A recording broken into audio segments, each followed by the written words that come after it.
What's going on, everybody? Jordan from True Crime Collective, the world's most trusted source for murderabilia and true crime collectibles, and you are listening to 30 Screams or Less. Warning, 30 Screams or Less may contain spoilers about movies that have recently been released. If you haven't seen the movie, go watch it, come back, and enjoy the show. Or, if you don't want to waste your time watching the movie and rather have two random horror dudes watch it for you, we got you covered as well.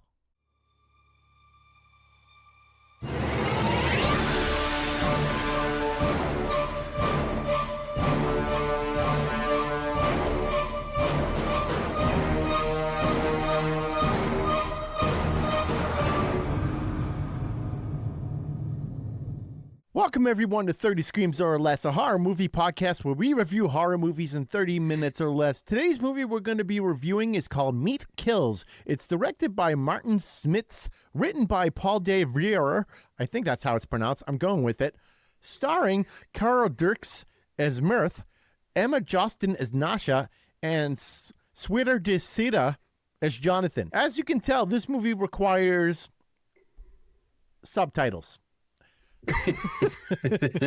Just by the names, you can just tell automatically subtitles are required. Actually, if anything, it didn't even give me the option to turn them off. It was just like straight subtitles right away. You need them. I need them. And I'm doing that moving forward. The plot of the movie is to join an activist group, Mirth films a pig farm's cruelty. When they return to free the pigs, they're already dead. The leader seeks revenge on the farmer's children, forcing Mirth to choose sides as violence erupts. But first, Corey, true horror story. Looked in the mirror this morning, my beard an absolute nightmare. Dry, wild, looked like it clawed its way out of a crypt. That's terrifying, man. Did you hit it with that beard octane? Oh yeah, beard wash, conditioner, beard oil brought it back from the dead. Fellas, don't let your beard turn into a creature feature. Keep it alive and kicking with Beard Octane. And right now, hit beardoctane.com, use code 30screams10, get 10% off. Save some cash and save your beard from becoming a horror show. Bad beard day? We've had plenty. Beard Octane's the fix. We swear by it. 30 Screams or Less starts now. Corey, what did you think of Meat Kills? Steve, this completely flew under my radar last year, and I'm honestly mad it took me this long to catch up. Yeah. One of the bloodiest, most gut-wrenching films I've seen in a while. It starts with a very real commentary on animal slaughter for food, then flips the script and turns humans against each other in a way that's genuinely brutal. There are scenes, Jocko being boiled comes to mind, that are so long and drawn out, they're physically uncomfortable to watch in the best way possible. I really love this and hope it finally gets the attention it deserves after this, because not enough people are talking about it. Yeah, man, this was great. I loved this. I went into it completely blind again. Didn't even see a trailer, nothing. I looked at our Google Keep for our notes, and I'm like, oh, okay, Meat Kills. Let's go for it. I'm glad you put on that it's on Screenbox, because I would have been like, where the fuck do I watch this movie? And so I started watching it, and I already could tell we were going to get into some serious fucking chaos. But I was thinking a whole bunch of different things. I'm thinking this is going to be maybe more one of those like Hostel type situations. Like, do you remember in Hostel where there was like that big factory, and that's where they had all the killing and stuff like that? Mm-hmm. I'm thinking that the animal rights activists, they're going to pull some shit. They're going to go to this place and realize that it's not just a slaughterhouse. In fact, that they're slaughtering humans on the side type deal. That's in like what immediately went to my head as I'm watching this movie. But man, did this movie have a ton of tug and pull to it. You didn't know who to root for in it. I was going back and forth between like empathizing with the butcher, like the slaughterhouse family, and then I was empathizing with the animal rights activists. And I'm like, man, I don't know who the fuck to pick. And there was Mirth in the middle of all of it, because she had feelings for Jonathan, who was the son in that butcher family, and also her dedication to the animal rights activists. So she's caught in the middle of all this. That's your main protagonist of this film anyways. So I knew right off the bat, though, Nasha was going to be bad news. I don't know, man. I thought she was good. You thought that? I really did. But then we get the heel turn towards the end. Oh, that was a big heel turn. She's so dedicated to her activism that she doesn't even fucking care. Jonathan is still a murderer to her. And Obviously, we'll get to the end portion of that, but man, this is one fucking brutal movie. We didn't mention Jonas in the opening title credits. Jonas? The dad. Oh, yeah, we didn't. He had a pretty pivotal role in this as well. So he wasn't in like half this movie. And then when he shows up, actually, no, he was at the very beginning, and he broke Mirth's cell phone to make sure that she didn't take any video out of the slaughterhouse, but she did anyways, and that's how she got her in with the animal activist group. And she had like He's a sick fuck too. Yeah, he didn't give a fuck. I would think if you're like working in a slaughterhouse and you're around so much death that you become a bit desensitized to it. And I could see that later on in the film with the father who was just spiraling after Jocko died. He immediately went into like butcher mode and just seeing humans as like cattle and fucking going ballistic on them. And man, do you blame them? I mean, these animal rights activists, they just go to this family's house and do a home invasion and through their carelessness kill Jocko. Well, almost kill him. Well, no, I could say he killed him because it was like a slow death. You know, he basically looked like, what's his name from RoboCop, you know, where the toxic waste was on him and his skin was fucking melting and shit. That whole scene was insane because we start with the electrocution. Oh, that was gnarly. Absolutely gnarly. You know, because go ahead. I don't know if that's actually like, I don't know how these things are done other than the bolt gun. Like I know the bolt gun is very real. I don't know about the electrocution, but they have this thing that they like put on a pig's head that basically connects to the temples and it just shoots electrical current and they can control the voltage. Yeah. Well, they put this thing on Jocko's head and they start low and slow. And low and slow. This scene is so drawn out. Yeah. Jocko's like, you know, still being an asshole. Fuck you while he's getting zapped. So they crank the thing up to as high as it can go. Dude is fucking eating it the whole time. Like, just fuck you. You're like, just you bitch, blah, blah, blah. And just going off on them after like they've just been electrocuting him for God knows how long because they cut away from that scene to like do other stuff. And we go back and he's still being electrocuted. So we don't know if that's been like a half hour or something. And he's just constantly getting electrical current straight to the brain. And then, obviously, like you said, they crank the thing up all the way. He's still eating it, but at some point he falls down and you see him like convulsing a little bit and like spitting up. But he still gets up and fucking maniac.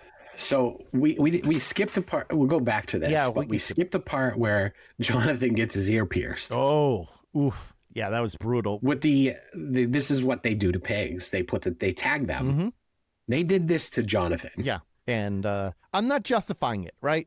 But pig's ears, we're talking probably like this. Like it's a fucking monstrosity. It flops over, right? And human ears, not really that big, right? So she's like jamming this thing right there. And it's like fucking his whole ear, basically. And there's blood everywhere.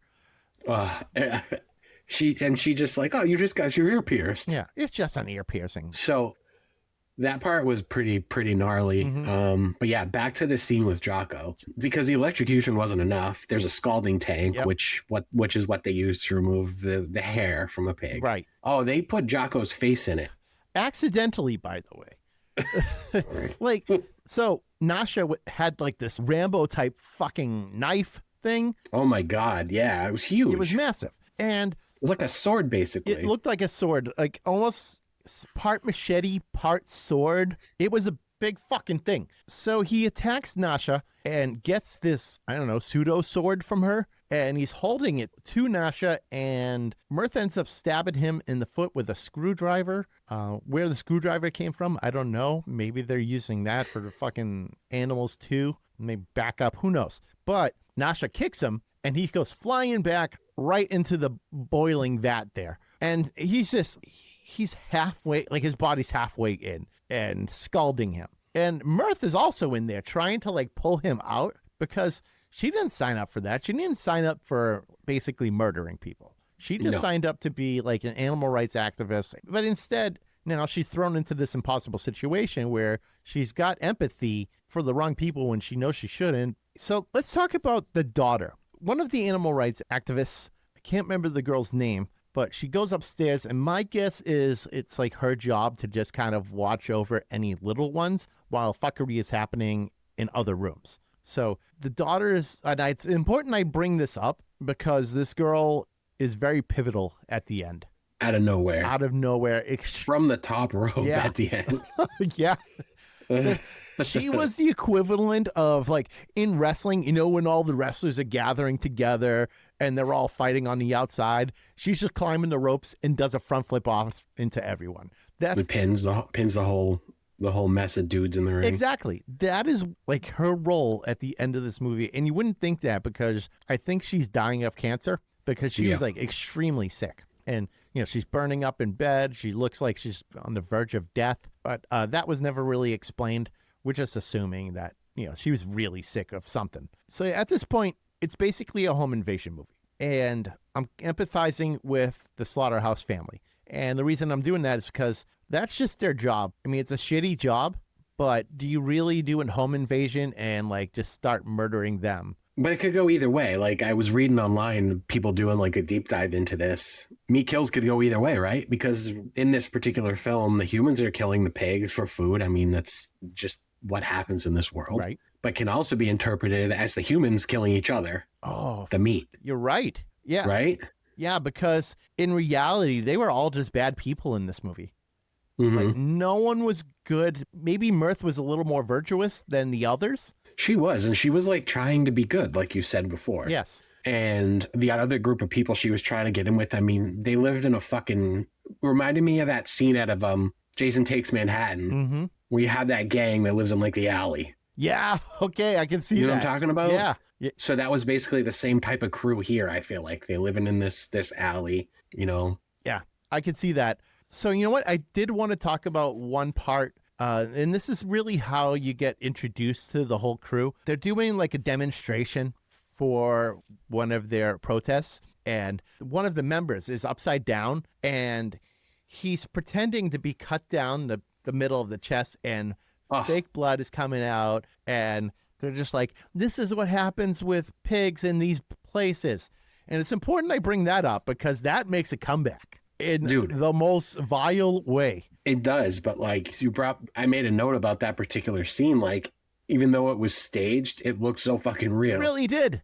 Yeah, it wasn't as red as like blood would be, but it was still pretty fucking realistic looking. I mean, yeah, it looked good. You just see, it almost looks like they're cutting down the shirt at least, and then you see just fake blood come out. Later on, though, the real thing really happens. Like, where he just gets a knife in the stomach and then just, you know, pulled down, and then there goes the intestines and everything. Man, this movie was violent. Absolutely violent. Actually, I love the practical effects in this movie. Yeah, they looked really good. I made a comment about that scene with Jocko getting his face boiled off. Like, the practical effects here and the makeup, amazing. I'd be curious what the budget for this one was, because they did a lot with whatever they had. You know, that's a good point, because there was some great practical effects. The makeup looked amazing on Jocko, like you said.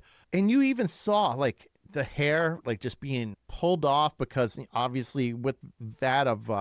I don't know, boiling, whatever the fuck it is. It's like removing hair from animals. So naturally, whatever hair Jocko had left is easily just being pulled off. And the father is trying to console his son, and his son dies in his hands. So naturally, this is where the father starts diving into depravity. Because at that point, if you were to watch your child be murdered in front of you, how would you feel about that? Yeah, I can imagine that it would set a person off, similar to what happened in this. Yeah. I mean, that guy's wife died not too long ago, from what I gather. So now he's lost his wife, and now he's lost his son. And it's all because, in his eyes, of animal rights activists killing his family members. So now he's going into straight butcher mode and saying, fuck these people. No one knows you're here, so I'm going to do whatever the hell I want.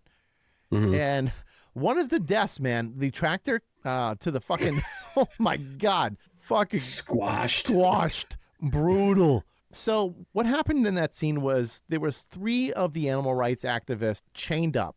The father managed to get them chained up, and I didn't know what he was going to do with it just yet. All I know is that he was holding them basically hostage, because like he's trying to make sure that he finds Jacko and that he finds the other people, and that who knows what he's going to do. At that point, I think he's kind of winging it. But then as soon as Jacko dies, that's when he is straight like horror territory.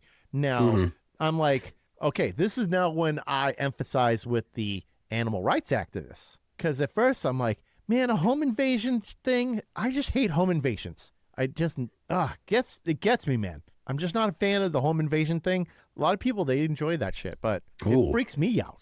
Thanks for giving me something else that makes you tick. Yeah, I know. I don't like them. I have a good reason for that. But I don't like home invasion shit, and seeing that, I'm immediately empathizing with the Slaughterhouse family. And then it flips. Just absolutely flips. And now we're seeing the fucking insanity of Slaughterhouse family as they find out Jacko's dead. And, Jonathan getting his ear pierced and all this shit. So now it's more of the family, the Slaughterhouse family is after the animal rights advocates. And it really had you flipping back and forth between who to root for and who you want to be like, fuck these people. And again, like you said, in reality, none of them were really good people. They were all just, I don't know, fucking bad in their own right. I think the only two people in this movie that could be considered good would be Mirth and Jonathan. I could see that. Jonathan just got the shit end of the stick. Yeah. And then got the shit kicked out of him by his own dad. Mm-hmm. Yeah, so Jonathan was kind of in a bad situation where he didn't really have a good relationship with his father, and his father lost it and beat the shit out of him. So that obviously puts Jonathan more in a situation where he would probably side against his father, but I don't know if he'd side with the animal rights activists because he was working in the slaughterhouse. But at least not to the scale of like the father's depravity. Because that guy, dude, there was so much foreshadowing in this. Like the room where I saw a little buzzsaw and I'm like, oh, that's going to be used later. And we see one of the animal rights activists getting cut up very similar to that of Hostel, just in pieces and thrown into a bucket and just wheeled out. I'm like, just casually. Yep. Just casually wheeled out. I'm like, man, this is fucking chaos. Yeah, we're kind of bouncing around all over the place on this one. That's fine. Don't want to spoil it all. Yeah, I don't want to spoil it all. I want to say this might be arguably probably one of the bloodiest movies I've ever seen. Yeah, easy. Easy. So we all know that Evil Dead, the remake, is arguably the bloodiest film of all time because it's raining blood. There's just blood everywhere. And then you have Headless, which... Oh, yeah. That's up there blood-wise. I was thinking the other day that I need to find a movie similar to that we can watch. No, I don't want to watch that. Maybe one of the guinea pig movies. Guinea pig movies? What do you mean? Yeah, I was listening to this. You've never heard of Guinea Pig? No. Oh my God. It's like this Japanese horror, like borderline snuff film series. Oh God. God. And I was listening to a podcast the other day about this Japanese serial killer whose name was Tetsumo Miyazaki, who apparently got his inspiration from the second Guinea Pig movie. Oh my God. So this is where they talk about like movies and video games make people kill. And then like us gamers like, no, I don't know what you're talking about. And lo and behold, we have a serial killer who was influenced by a sequel of a movie. Are you looking it up? Are you trying to show me what it is? 100%. Oh, God. I'm about to get a message in just a second from Corey showing me. But is that the guy who killed like 300 people? No. No, because there is a serial killer who's got like a 300 kill streak.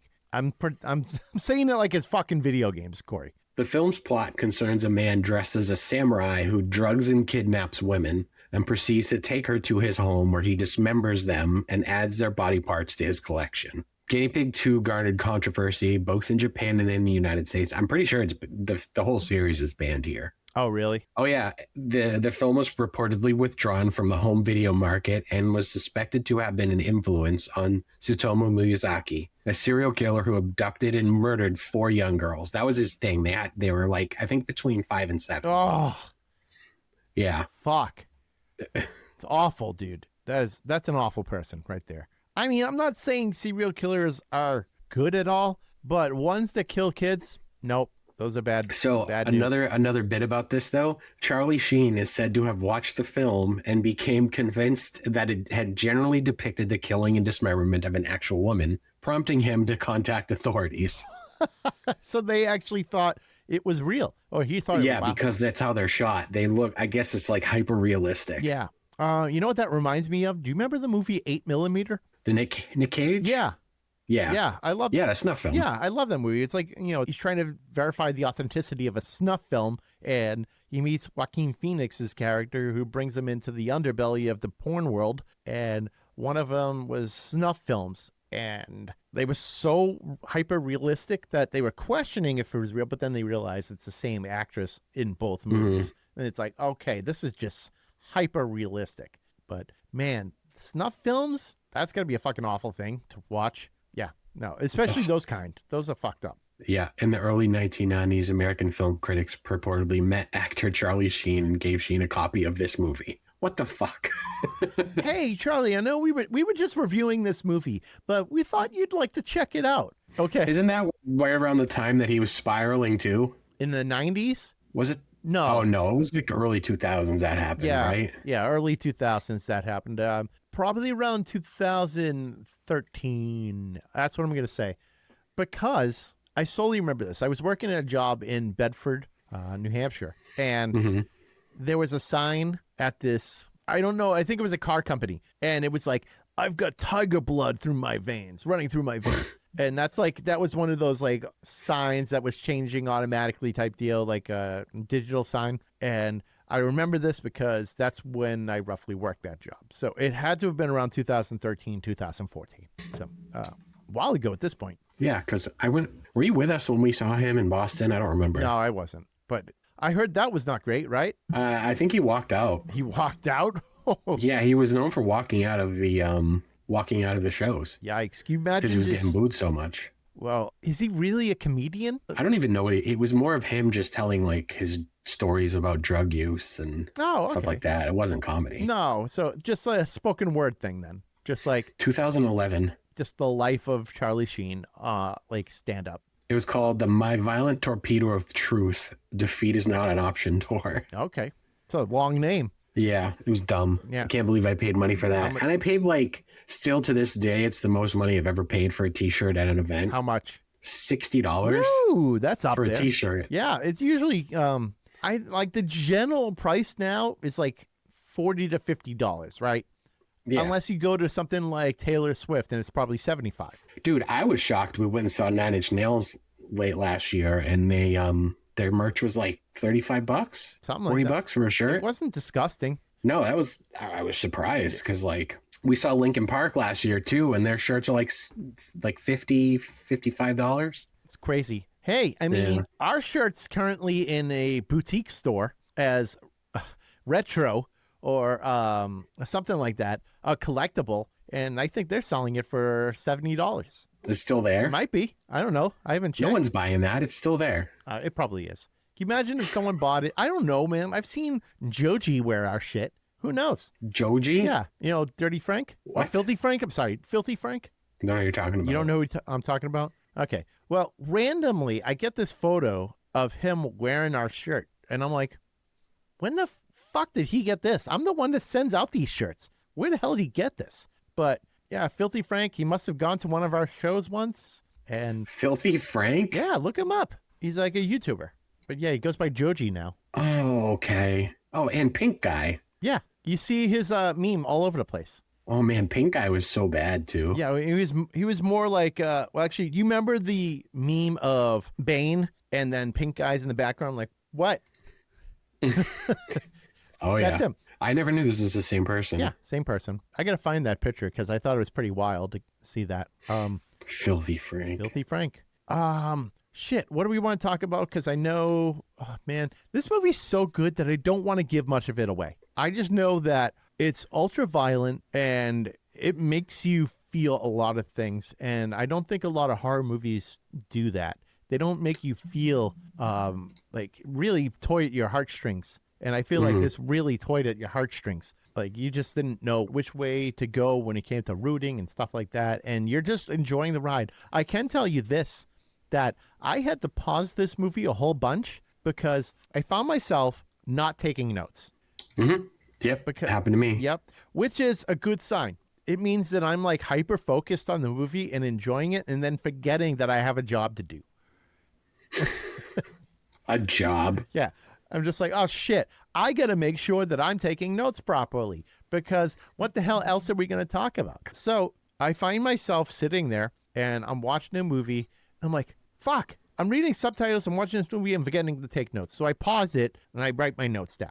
And then I turn it on again. And I must have done this like 4 or 5 times because I was just like so honed in on it. And that's a good sign right there. And, you know, you would think that me pausing the movie is automatically a bad sign because typically if I'm pausing it, I'm seeing how much time is left. Mm-hmm. I mean, which I did, but that's not the reason why I was pausing it. You just wanted it to end? Yeah, I just wanted to end. I felt gutted. You felt like you were watching that bunker movie again? Oh, God. Yeah. That bunker movie, man. It's a lost episode, everyone. You'll never hear it unless you want to hear all Corey's audio. It's just a whole thing of Corey talking and me not recording properly. And I should have tested better. You know, that's on me. I was recording in the basement at my dad's house while I was in between homes. It worked out, though. That episode doesn't need to see the light of day. No, it's not a good movie. Nobody wants to listen to just me talk to myself. No, you sure? Yep. All right. You never know. Maybe. So, Corey, I think we can just get into it at this point because... Wait, before we do that, Yeah. I just want to say I read, I know you like this, trivia. Yeah. So on IMDb, there's only one note, but this marks the first ever Dutch horror movie with an 18+ classification. For us in America, that means NC-17. Not surprised at all. I didn't realize that was an NC-17 movie, but I can see it. Yep. Because damn, that was violent. It was so violent. The ending of the movie as well. Like I want to talk about it. No, leave it. Oh man, but like I'll just We say kind of this. talked about it before. I'll just say this. It'll leave you absolutely gutted. It's one of those gutted endings that you love. Yeah, tasty, not happy endings. It is a miserable ending that I don't know, man. It's a miserable ending, but I loved it because it made sense and it was crazy. I loved it. You're gonna have to watch it with subtitles, though. That's for sure. But it's on Screenbox, and now I think we can go into our review. Fuck, I really wanted to talk more about this, but I want people to see it. So, Agreed. yeah. So, I mean, I know we're a review podcast and we're supposed to talk about the movie, but essentially we're raving the whole time about this thing. And when we're raving about it, we don't want to save you the time from watching it. We want you to actually watch it. Whereas the other ones, we don't fucking care. You know, we'll shit talk if it. it's And shit, we'll give it all away. Yeah, if it's shit, we'll spoil it all day. Exactly. We'll spoil it all day and save you the time. And we watch the movies so you don't have to. But you should definitely watch this one. And with that said, Corey, what do you give Meat Kills? So this is a 5 out of 5, obviously. This movie was perfect. Not pretty good, not surprisingly solid. It was perfect. My butthole was clenched for the entire runtime like it was doing unpaid overtime. No slow burn, no padding, no mercy, just nonstop tension trying to ruin my nervous system. Bart Oman absolutely steals the film as Jonas and should immediately be cast as the next iconic slasher the second Hollywood remembers it ran out of ideas again, because the man is a brick shithouse. Yeah. Meat Kills is deeply upsetting, and I loved every second of it. So what do you think? James McAvoy going to be in it? But fuck, why not? Why not? He was huge in what was the other movie? What the fuck was it? Oh, what did they call it? Don't Speak No Evil. Speak No Evil. No, They called it Speak was No the one Evil with in the Kane. U.S. too. Okay. See No Evil was the one with Kane. Yes, that's right. That's a whole different movie, but he's still a brick shithouse in it. Yeah, man. And Kane could be this guy too. Exactly. Kane. Have Kane be that guy? That'd be interesting. Listen, I'm going to take a break from being a mayor of some town to just film a horror movie where I'm like a butcher. No, but seriously, the guy, this Bart Oman guy, like he needs to be a villain in more movies. Yeah, he was perfect. I would love to talk to that guy. We got to find a way to do it. Do we need a translator? That's the question. Let me contact his agent. Yeah, and we have to like talk to him and Google translation. All right, I'm going to go into mine now. So I'm going to go with a 5 out of 5 on this as well. Meat Kills is an exceptionally effective and unsettling film that constantly shifts the viewer's allegiance. You begin by empathizing with the Slaughterhouse family, only for that sympathy to erode as grief pushes them into increasingly depraved territory following Jacko's death. The film demands full attention. As I mentioned, I stopped taking notes at points, and I had to pause so I can make sure I'm noting what I can so we can do this friggin' podcast. Between the subtitles and the relentless tension, I often found myself pausing simply to keep up. Occasionally forgetting that I was even taking notes because I was so absorbed in this movie. The practical effects are outstanding, the score is haunting and well-timed, and the ending is utterly devastating, completely gutting. So you're gonna fucking love it. Ultimately, there are no true heroes here. Every character is compromised in some way, and that moral ambiguity is exactly what makes this film so effective. But damn, good movie, good pick, Corey. I wish this didn't fall into the radar. I wish we could have watched it in 2025 when we could have reviewed it when it dropped. You know, give it a little bit more exposure. Hey, maybe this will help give it some exposure too. So, But yeah, great movie. If you want to check out Meat Kills, you can watch it now on Screambox. All right, everyone, help out our algorithm by liking, following, and subscribing to us on Facebook, X, Instagram, TikTok, Threads, YouTube, and Slasher. Yes, all of them. No, we're not sorry. Leave us a 5-star review on every podcast platform you use so strangers can also regret listening to us. Tell your friends too, because misery loves company. Our intro and outro music is courtesy of Andrew Scott Bell. Go listen to him on all major streaming platforms. And if you see Winnie the Pooh, Blood and Honey on vinyl in the wild, be sure to buy it immediately like a responsible adult. We're part of the Shining Wizards Network. Wrestling, heavy metal, horror, basically everything your parents warned you about. Go check them out at shiningwizardsnetwork.com. Visit 30screamsorless.com to buy some merch. Want us to review something? Contact us through our website or scream into the void on social media. Same difference. Also, freshen up your face with Beard Octane and save some money while you're at it. Be sure to use the code 30screams10 at checkout to save 10% off your order, because your beard deserves better than neglect and regret. Smell good, look alive, and scare people for the right reasons. I'm Steve. And I'm Corey. And thanks for listening to 30 Screams or Less, and don't forget to drink your beans.